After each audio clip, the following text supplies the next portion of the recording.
মা ফাতেমার ঘটনা লিখছে দেখুন। স্বামীর মনে মা বোনেরা ব্যথা দিও না, আমার নবীর ঘোষণা ঘটনা শোনো মা ফাতেমা। আমার মায়েরা খারাপ ভাববে না, ওটা করার দরকার নেই। স্বামীর কথা বলে অনেকজন রাগ করে উঠে চলে যায়, যাওয়ার দরকার নেই। আমি কিন্তু আমার বাপের ঘরের কথা বলিনি। কি হযরতে আলী কাছে মা ফাতেমা একদিন একটা নতুন জামা চেয়েছিলেন। কবে? তিনি যখন যুদ্ধে যাচ্ছিলেন, আর হযরতে আলীর কাছে বললেন, স্বামী গো, আপনি যখন যুদ্ধ থেকে ফিরবেন আমার জন্য একটা নতুন জামা আনুন। কেন? আমার যে জামাটা আছে এত তালি দেওয়া হয়ে গেছে, তার পরার মতো সেই জামাটা পরার মতো নেই। যদি আমার জন্য একটা নতুন জামা আনেন তাহলে আমি বড় খুশি হব। এই কথাটা শোনার পরে হযরতে আলীর মনটা খারাপ হলো, মুখটা ছোট হয়ে গেল। কেন? তিনি চিন্তা করছে আমি তো যুদ্ধে যাচ্ছি, যদি আল্লাহর রাস্তায় শহীদ হয়ে যায় মা ফাতেমা, এই আশাটা পূরণ হবে না। যখন এই কথা বললেন হযরত আলী মন খারাপ করে যুদ্ধে চলে গেল। এদিকে কি ঘটনা শুরু হয় কবি ছন্দের মাধ্যমে লিখছে দেখুন। স্বামীর মনে মা বোনেরা ব্যথা দিও না, আমার নবীর ঘোষণা ঘটনা শোনো মা ফাতেমা, ঘটনা শোনো মা ফাতেমা। স্বামীর মনে মা বোনেরা ব্যথা দিও না, আমার নবীর ঘোষণা ঘটনা শোনো মা ফাতেমা, ঘটনা শোনো মা ফাতেমা। কি ঘটনা শুরু হয় কবি ছন্দের মাধ্যমে লিখছে দেখুন। ওই যুদ্ধ করতে যাবে আলী, হাতে নিল তলোয়ার, যুদ্ধ করতে যাবে আলী, হাতে নিল তলোয়ার। মা ফাতেমা স্বামীর কাছে করলো এমন আবদার, মা ফাতেমা স্বামীর কাছে করলো এমন আবদার। যুদ্ধ থেকে ফেরার পথে আসবে যখন ঘরে, একটি নতুন কাপড় কিনে আনবে আমার তরে, একটি নতুন কাপড় কিনে আনবে আমার তরে। এই কথা শুনে হযরত আলী বড়ই দুঃখ পায়, এই কথা শুনে হযরত আলী বড়ই দুঃখ পায়। যদি আমি শহীদ হয়ে যাই, কে আনবে বলো কাপড় তোমার, কে আনবে বলো কাপড় তোমার। এই কথা বলে যুদ্ধে চলে গেল। ফাতেমা, আমি যদি আল্লাহর রাস্তায় শহীদ হয়ে যাই কি করে হবে? মনটা খারাপ করে যুদ্ধে চলে গেল। এইদিকে মা ফাতেমা নিজের বাড়িতে কাজ করে, ইমাম হাসান ইমাম হুসাইন ছুটে ছুটে নবীজির ঘরে পৌঁছে গেল। আমার নবীজি জিজ্ঞেস করে, তোমার আব্বা মা কি করছিল, কেমন আছে? ইমাম হাসান ইমাম হুসাইন বলছে, আমার আব্বা মা ভালো আছে, আব্বা যুদ্ধে গিয়েছে, কিন্তু আমার আব্বা যখন যুদ্ধে গেল মনটা বড় খারাপ। কেন গো, তোমার আব্বা যুদ্ধে মন খারাপ করে কেন গেল? না, আমার আম্মু একটা নতুন জামা চেয়েছে, এই কারণে। এই কথাটা শোনার পরে আমার দয়ার নবী চুপ। কিছুক্ষণ পরে টপ টপ করে চোখ থেকে পানি ঝরে। আহা, দয়ার নবী মার নবী মা ফাতেমার জন্য চোখ থেকে পানি ঝরে। কি ঘটনা কবি ছন্দের মাধ্যমে লিখছে দেখুন। ওই দুঃখ ভরা হৃদয় নিয়ে আলী গেল রনে, দুঃখ ভরা হৃদয় নিয়ে আলী গেল রনে। নানার কাছে ছুটে এলো হাসান হুসেন, নানার কাছে ছুটে এলো হাসান হুসেন। আব্বুর কাছে নতুন কাপড় চেয়েছে আম্মি জান, তাই আব্বুর মনটা খুবই খারাপ ছিল যে সে পেরেশান, আব্বুর মনটা খুবই খারাপ ছিল যে সে পেরেশান। এই কথা শুনে দয়ার নবীর কান্না থামে না, এই কথা শুনে দয়ার নবীর কান্না থামে না। কি ভুল করলো ফাতেমা, কি করলে বলো বেটি আমার, কি করলে বলো বেটি আমার। কষ্ট পেয়েছে, 3 দিন হয়ে গেল। আমার দয়ার নবী প্রত্যেকদিন মা ফাতেমার বাড়িতে যেতেন, খোঁজ খবর নিতে, দেখা করতে যেতেন। একদিন হয়ে গেল, 2 দিন হয়ে গেল, 3 দিন হয়ে গেল, মা ফাতেমার বাড়িতে আমার দয়ার নবী যায় না। মা ফাতেমা চিন্তা করে, আহা, আমার আব্বার শরীর খারাপ নাকি, কি হলো, আসে না কেন? মা ফাতেমা ছুটে ছুটে নবীজির ঘরে পৌঁছে গেল। তারপর কি ঘটনা শুরু হয় লিখছে দেখুন। ওই দুঃখ ভরা হৃদয় নিয়ে মা ফাতেমা ছুটে গেল দয়ার নবীর ঘরে, মা ফাতেমা ছুটে এলো দয়ার নবীর ঘরে, মা ফাতেমা ছুটে এলো দয়ার নবীর ঘরে। মা ফাতেমা যখন চিন্তা করে আমার আব্বার শরীর খারাপ নাকি, ছুটে ছুটে মা ফাতেমা যখন দয়ার নবীর ঘরে পৌঁছে গেল, আমার দয়ার নবী মায়ের নবী মা ফাতেমার দিকে তাকিয়ে দেখে না, অন্যদিকে তাকিয়ে আছে। কি ঘটনা হয় লিখছে দেখো, ও যার মুখ না দেখে ঘুমাতো না দয়ার নবীজি আমার, রাতের পরে রাত কেটে যায় মুখ দেখে না ফাতেমার, রাতের পরে রাত কেটে যায় মুখ দেখে না ফাতেমার। মা ফাতেমা ছুটে এলো আব্বা জানের কাছে, তবু বেটির মুখ দেখে না পেছন ফিরে আছে, তবু বেটির মুখ দেখে না পেছন ফিরে আছে। বলছে নবী ও গো বেটি বাড়ি চলে যাও, বলছে নবী ও গো বেটি বাড়ি চলে যাও, আগে স্বামীর কাছে ক্ষমা চাও, তবে করবে ক্ষমা আল্লাহ আমার, তবে করবে ক্ষমা আল্লাহ আমার। এই কথা যখন বলে আগে স্বামীর কাছে ক্ষমা চেয়ে এসো, মা ফাতেমা সালাম দেওয়ার পরে সালামের উত্তর দিয়ে অন্যদিকে তাকায়।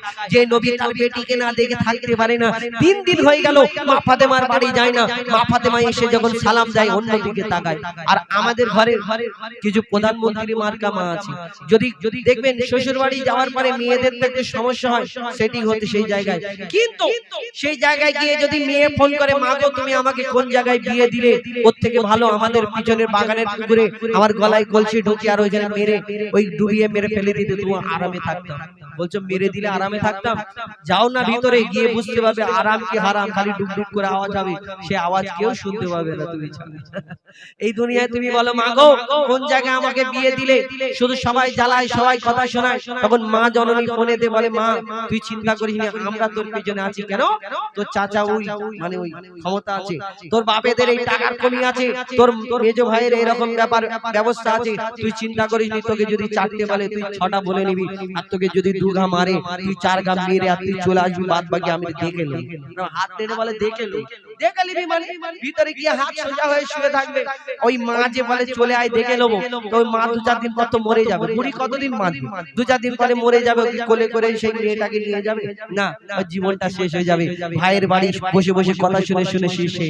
কিন্তু মা ফাতেমাকে আমার দয়ার নবী যখন এই কথা বলে, মা ফাতেমা একটা কথা বলে না, ছুটে ছুটে নিজের ঘরেতে চলে যায়, দরজা বন্ধ করে শুধু ডুকরে ডুকরে কাঁদে। তারপর কি হয় লিখছে দেখো, ওই দুঃখ ভরা হৃদয় নিয়ে আলী গেল রনে, যুদ্ধ হতে হযরত আলী এলো যখন ঘরে, চাইছে ক্ষমা মা ফাতেমা পা দুটোকে ধরে, চাইছে ক্ষমা মা ফাতেমা পা দুটোকে ধরে, ক্ষমা করে দাও আমারে আর করব না এমন ভুল, তোমার মনে ব্যথা দিলে ব্যথা পাই গো খোদার রাসূল, তোমার মনে ব্যথা দিলে ব্যথা পাই গো খোদার রাসূল।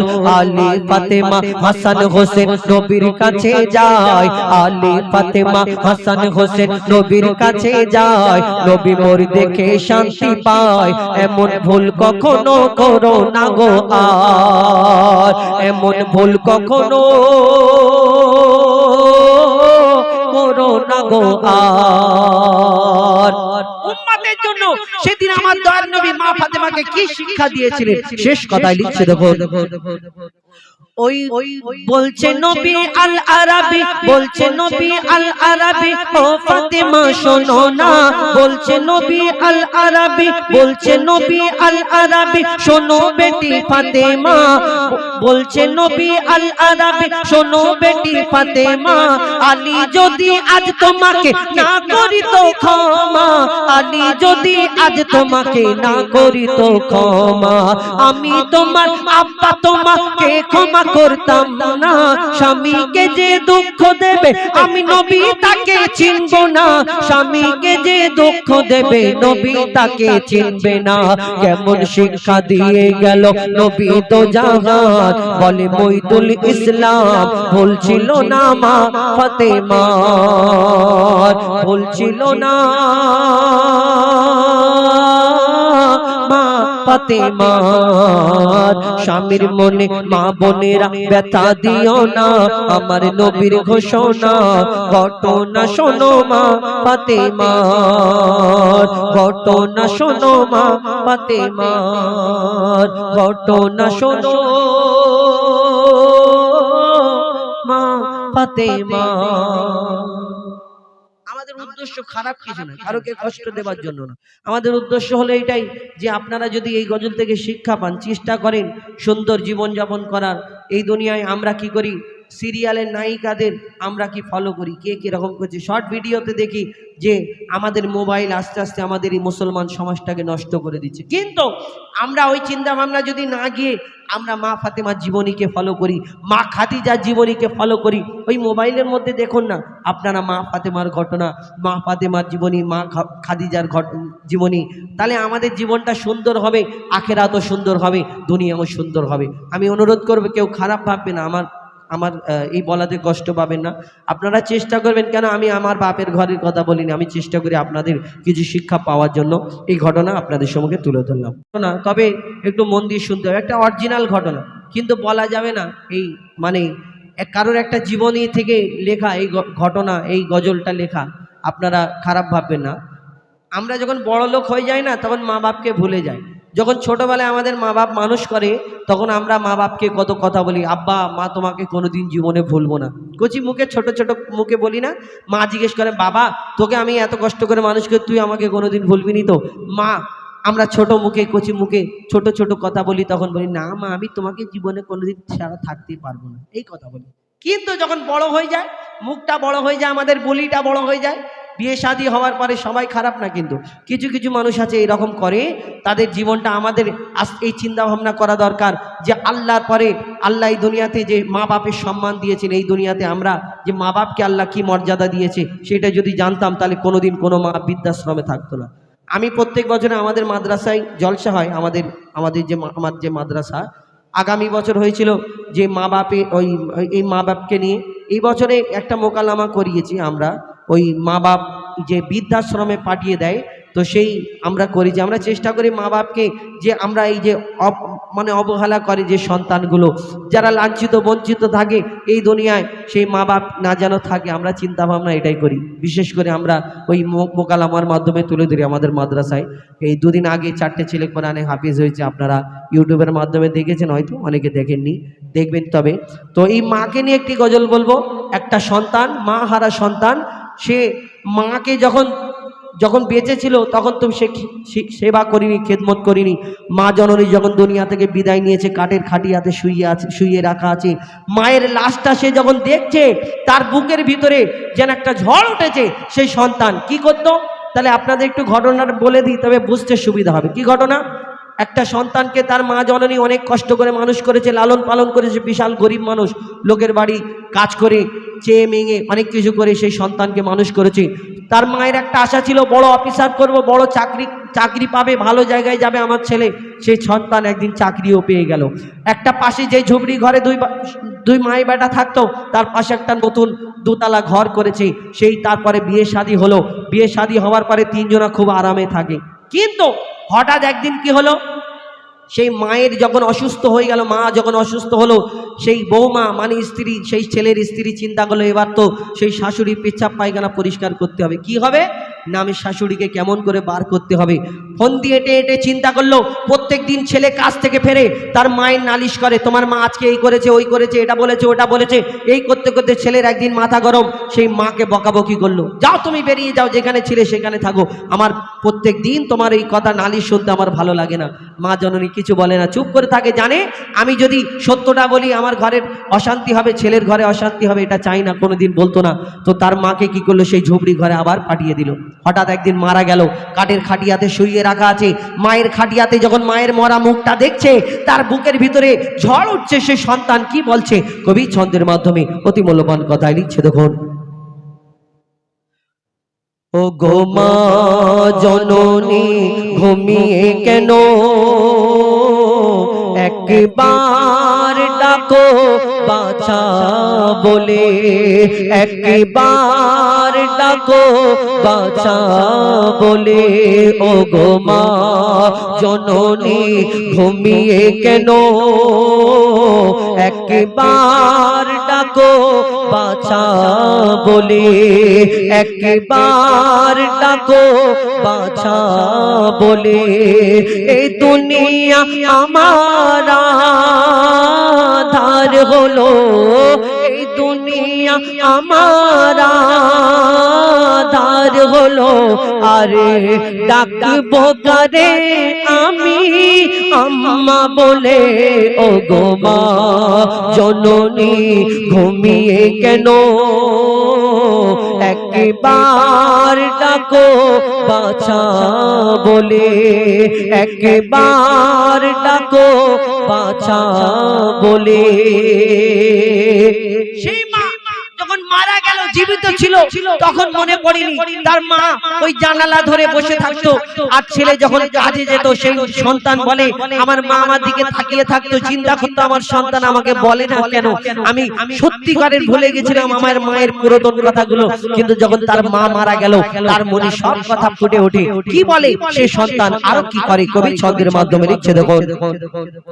কাঠের খাটে শুয়ে মাগো তুমি, দেখে মোর বুকটা ফেটে যায়, কার কোলে মাথা রেখে ঘুমাবো, মাগো একটু বলে দাও না আমার তোমার মতো কে বাসবে ভালো, মাগো তোমার মতো কে বাসবে ভালো, কে হাত বুলাবে দুটি গালে, ও গো মা জননী ঘুমিয়ে কেন,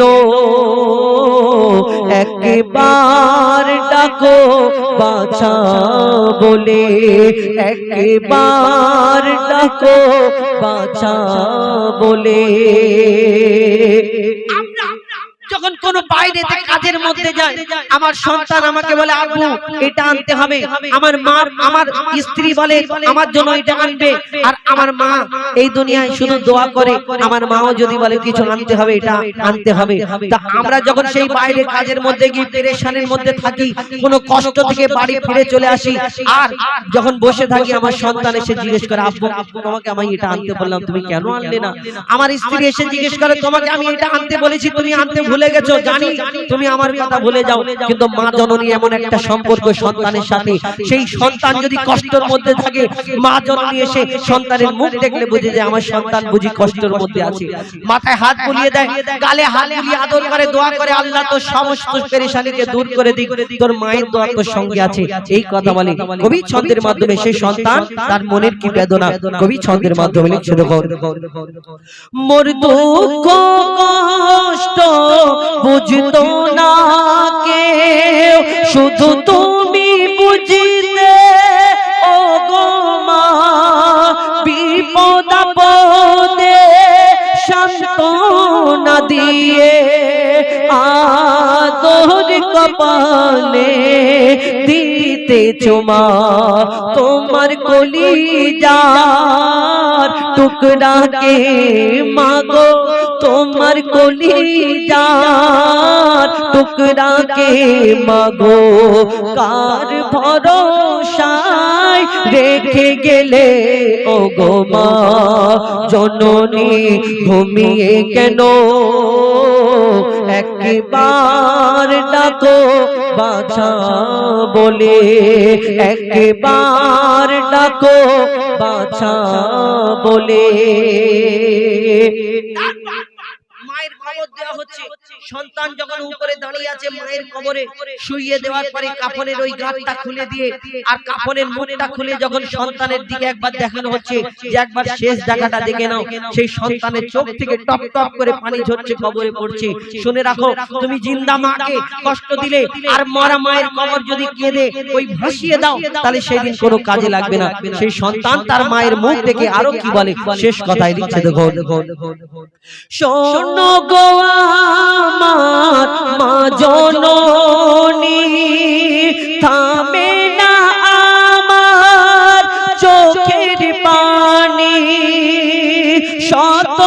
কাজের মাঝে মাগো তোমার আমি খেয়াল রাখতে পারিনি, তোমার মতো কে কত কষ্ট দিয়েছিলাম মাগো, কত কষ্ট দিয়েছিলাম, তবুও তুমি দূরে দাওনি ঠেলে। ও গো মা জননী ঘুমিয়ে কেন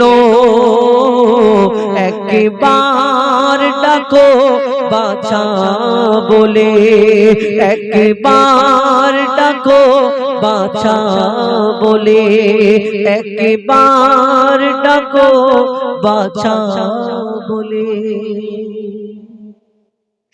চলেন একটি মাকে নিয়ে একটি গজল পরিবেশন করে শোনালাম আপনাদের। মা বেঁচে আছে যারা ইয়ং, কিন্তু এই গজল তাদেরই ভালো লাগবে আমি জানি। অনেকজনা চিন্তা করে কি বললো বুঝতে পারলাম, কিন্তু যাদের জিজ্ঞেস করুন, যাদের মা দুনিয়া থেকে বিদায় নিয়েছে, যাদের মা চলে গেছে, তারা বুঝতে পারে যে মায়ের কি বেদনা। এই কষ্ট, এই যে গজলটা যে বললাম, এই কষ্টকর গজল তাদেরই মনে লাগবে। নালে যাদের মা বেঁচে আছে তাদের ভালো না লাগতে পারে আমি জানি, কিন্তু যে আমাদের উদ্দেশ্য এটাই যে যত মা জননী ধরণীতে আছে, আব্বা মা যাদের বেঁচে আছে, এখনো পর্যন্ত সময় আছে, সুযোগ আছে, আপনারা খেদমত করুন, সম্মান করুন। আল্লাহ এখানেও ভালো রাখবে, ওইখানেও ভালো রাখবে। আপনি ভাবছেন আমার মা আব্বার পিছনে এত টাকা খরচা হয়ে যাচ্ছে, আপনার ওই রিজিকের মালিক তো আমার আল্লাহ। আপনি ভাবছেন যে ওদের পিছনে খরচা হচ্ছে, আপনি যে ওই 500 টাকা, 1000 টাকা, 5000 টাকা, 10,000 টাকা যেটা রোজগার করছেন, এটাও হতে পারে তো ওনাদের কিসমতের বদলে তোমাকে